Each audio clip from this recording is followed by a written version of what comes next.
Ambassador David Wilkins, thank you very much for joining us here for a policy podcast at the State Department. I know you're in town just for a brief visit, so I appreciate your taking the time. Thank you. It's great to be with you. I wanted to start off talking a little bit about U.S.-Canada relations and how you see the state of relations between the United States and Canada, our largest trading partner. Absolutely. And we also have a lot of different equities with the Canadians around the world. Talk a little bit about that. Well, we have a great friendship with Canada. They're a great ally, a great neighbor.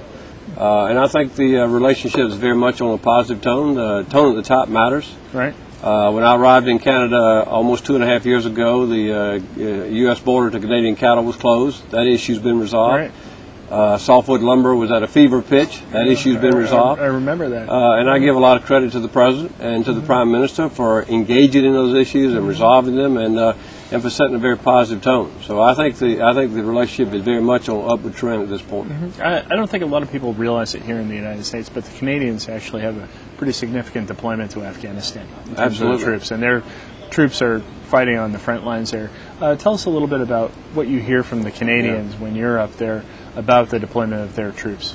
They've got roughly 2,500 troops in the southern part of Afghanistan, in Kandahar. They're carrying a heavy burden. They're engaged in a lot of combat. They've lost 71 soldiers to date. But I get an opportunity, Sean, to meet a lot of those troops. One of the great things about being ambassador is I travel that vast and beautiful country in Canada, and I visited about probably 7 Canadian bases, and I meet a lot of the troops either coming back from or getting ready to go to Afghanistan, and they're very proud of their service. The morale is high. A lot of them that come over want to go back. They think they're doing good. They're bringing freedom to that part of the world that didn't know it 6 years ago. So they're very proud of their service, just like our American troops are. Let me ask you about another issue in U.S.-Canadian relations, the Western Hemisphere Travel Initiative. Now, everybody knows about the border trade between the United States and Canada, but not a lot of people were aware before this summer of the fact that they were going to need a passport. How is that going in terms of easing the travel between the U.S. and Canada? Well, that's the big issue right now, the passport issue. WHTI mandated passports for folks using airplanes for air travel in January, and it's about 99% compliance. It's very smooth. The land portion of that, according to Secretary Chertoff, will be implemented sometime in 2008.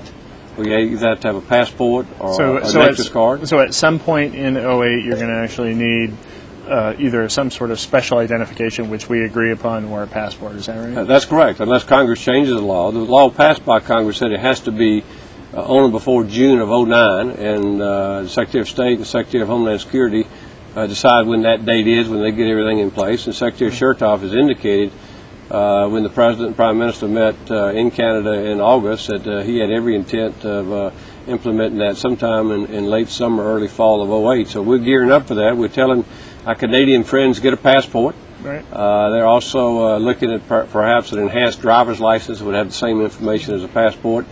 Or a Nexus card. But it will reduce the number of documents our border security folks have to look at. Right. And in the end, it will speed up and facilitate trade and travel, not impede it. Now, Americans going into Canada, are they going to face the same kind of requirements from the Canadian authorities that we... I have every reason to believe they will. It'll probably be very compatible with what we're doing. Yeah. Gotcha.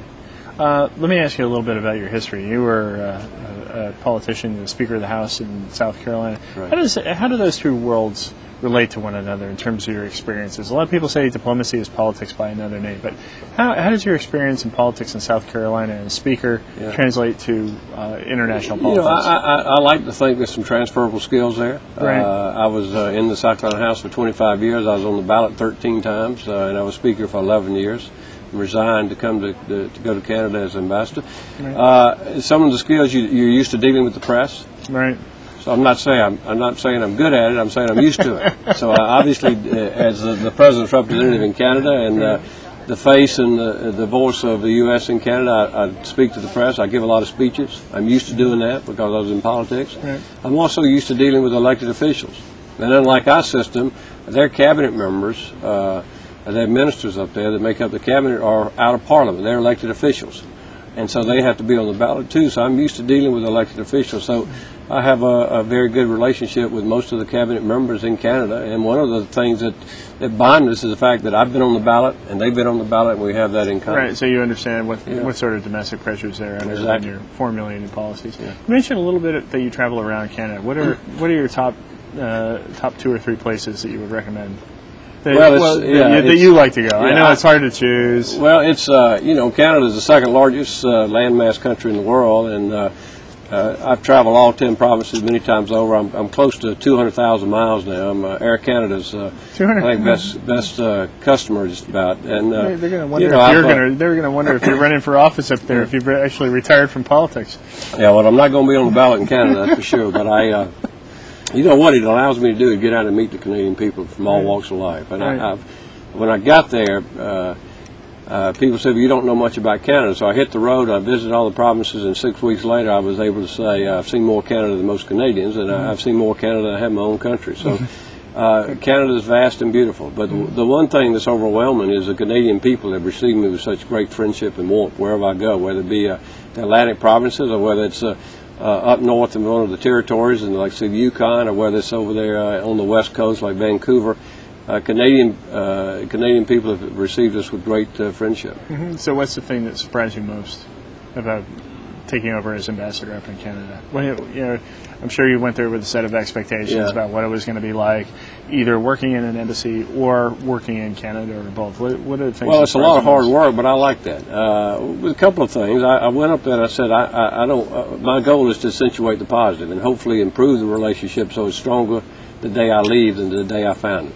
I think we're making progress. I don't think I deserve that credit. I think the president and these great folks we have in the embassy in Canada deserve that credit. But the relationship is getting stronger, I believe.